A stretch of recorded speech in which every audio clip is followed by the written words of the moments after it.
महागाव तालुक्यातील कासोळाजवळ दुचाकी व कारचा भीषण अपघात, 2 जण गंभीर जखमी।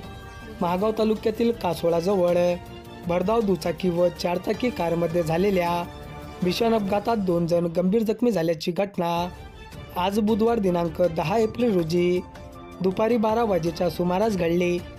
कासोळाजवळ वळणावर दुचाकी क्रमांक MH29 BM 8167 व 4 चाकी वाहन क्रमांक MS 27 AR 2546 या 2 वाहनामध्ये समोरासमोर धडक होऊन भीषण अपघात झाला।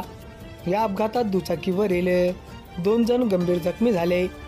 घटनेची माहिती मिळताच घटनास्थळी नागरिकांनी गर्दी केली। घटनास्थळी उपस्थित नागरिक व शेतकऱ्यांनी दोन्ही जखमींना पुसद येथील रुग्णालयात पाठविले। या अपघातातील 2 जखमीचे मृत लिहेपर्यंत नावे कळू शकली नाहीत।